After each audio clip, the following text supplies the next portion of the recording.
Well, I think it's that time, Sean. We're going to talk about our expectations for Rise of Iron. There's a ton of content. We have PvE content in the form of raids, a new strike, as well as 2 kind of reworked reprise strikes, which are kind of carryovers from older strikes, but also updated.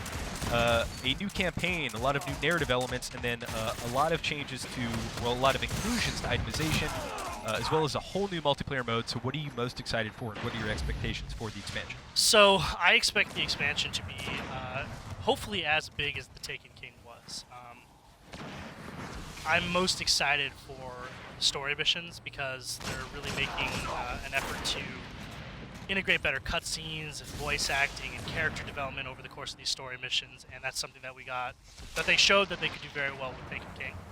And I was, Nathan Fillion's character in the Taken King, and the story that they told was so cool that I was really happy that they would make that a focus of the Taken King, and I'm definitely thinking that they're going to do the same thing with Rise of Iron. So that's my big.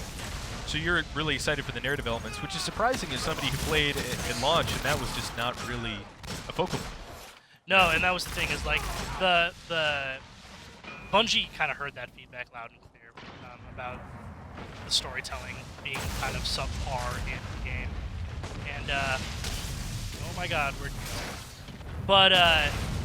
the Taken King had 6 or 7 really great story missions where the characters felt very fleshed out, and the story that they told was awesome, and it was full of what you would expect from a AAA video game.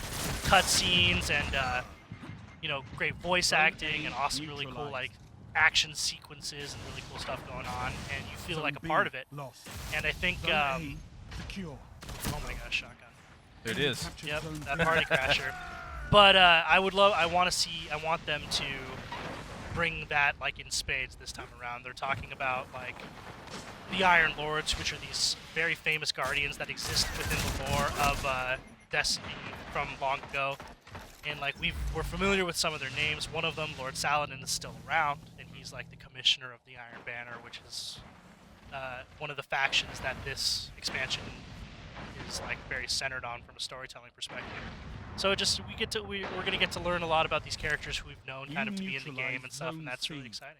Cool. Let's talk about some of the endgame content, the raid, the new strikes, the new PvP. So narratively, you're really excited for it. They really strutted their stuff in the last expansion, and you can't wait to see what they did there. What about the new raid? I know that, this is something that this game is offering that a lot of other games, especially console games, just cannot. So you have to be excited for that. Absolutely. The best thing, as a hardcore Destiny player, the best thing to me about jumping into new Destiny content is figuring out how the raid is going to work that first time when no one else knows how. The progression rating, that is the best time. Definitely. And I think that's one of the most exciting things about this, is that there will be a new raid, and it's going to be pretty awesome. And it looks like it's going to be pretty, a hefty amount of content. It's going to take most people many hours to figure out how it works. And I'm just super jazzed to jump into that situation and really figure out the mechanics and the puzzle. My progression is I played through these multiplayer heavy games, massively multiplayer games, shared world shooters. When I started, I just wanted to get the loot. Now, I don't care about the loot. It's all about learning. It's all about that first experience, that progression rating, and learning those puzzle fights, and not looking up strategy for it. Kind of figuring out on your own. That's a really fun thing for me.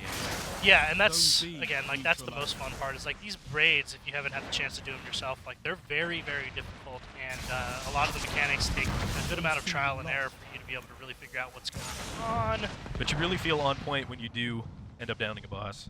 Oh, totally. And for hardcore players like myself, I think that's definitely one of the most fun things to be able to do, is really jump in there with your team and figure out the mechanics of this raid. So, and of course the gear, you get really great gear from doing the raid, because it's, it's very difficult, so the rewards are very high. But, yeah, I'm really excited about that. Final thoughts on the expectations for the expansion, at least for this particular segment. You were talking about gear.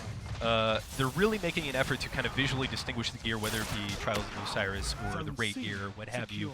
Are you excited for those itemization options, and how has kind of your expression as a player advanced since the start of the game, aesthetically? So one of the coolest things about Destiny as a game is that you really do feel like your Guardian is, very customizable and specific with the gear you get. And Bungie has taken a lot of measures to make sure that that continues. And one of the things they're adding this time is ornamentation, which are these great sort of little gear pieces that you can get that allow you to change the look of your weapons and your gear. And man, does it look like really cool. Oh my gosh, I'm getting wrecked here. Well, And that's like, and I'm just really stoked to see the ornamentation. Like I've seen a few of these in action already. I personally do not have any of the new ornaments yet, so I couldn't be able to show them to you. But I've seen them on other Guardians, and just the way that they change the look of weapons really adds another level of customization that just Destiny players are going to love, and I certainly do already. very exciting stuff.